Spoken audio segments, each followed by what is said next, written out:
Red Bull have a plan to dominate again in 2024. The new Formula One season is just around the corner now. We are just a few weeks away from the teams launching their new cars, or maybe some just their liveries. But it's time to get excited about Formula One again. Now, you've probably been feeling that hype and that excitement starting to build inside yourself with the anticipation for what the new season will bring. But Red Bull are ready to destroy your hopes and dreams for another fantastic competitive season of Formula One because they have something up their sleeve. McLaren launched their new car this week, and in doing so they invited the media around to have a bit of a lunch and to get a first look at that new livery. When they launched this car, they also conducted some interviews, and Andrea Stella and Zach Brown were talking about what Red Bull may have done to make sure that they remain competitive in 2024. To explain this, I need to go back and explain what's happened over the last couple of seasons with their development restrictions. Red Bull have won the Constructors' title 2 years in a row and were second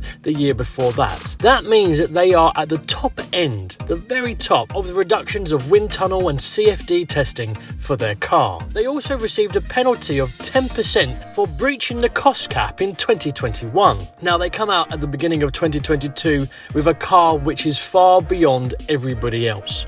Yes, the first few races it took a little while to get their car going, but once it was off, it has dominated the sport. And Red Bull want to make sure they continue to dominate the sport. And to be fair, Red Bull have always been good at strategically deploying their resources to make sure they maximise their car. And Zach Brown believes that what Red Bull have done is to continue developing the RB19 all the way through last season, but not to push manufacture on any of the new parts from, say, the middle of the season. We saw the car come out, it was very similar to the RB18, and then they developed it a little bit at the beginning of the season, new radiator inlet, some new shaping down the side, a new floor, but it was nowhere near a radical concept change. It didn't need that. And we know that it's been said that they stopped developing their car after August. That means months and months of development for the RB20. All of that time that they've spent developing their car last season and that they didn't push manufacture on and put onto the car in 2023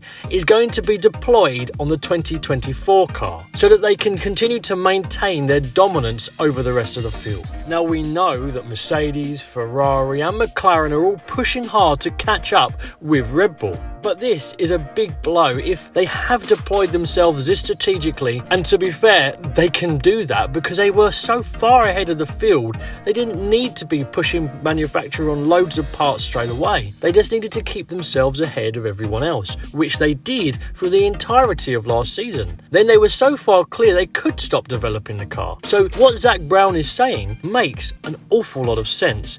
But sadly for us, unless Mercedes are able to bring out that 2.5 second gap, or Ferrari, who are making changes to their concept to be able to challenge Red Bull, but their technical director has come out this week stating that suspension is not that important in this ground effect era.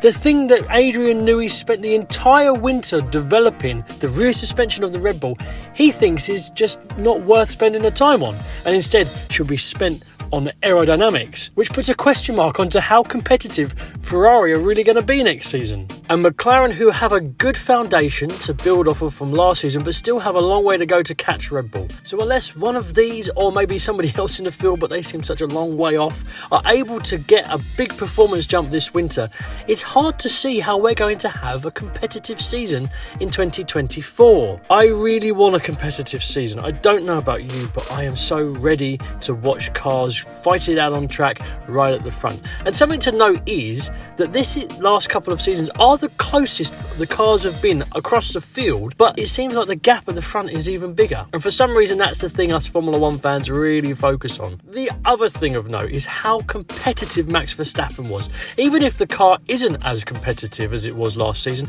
he was immense.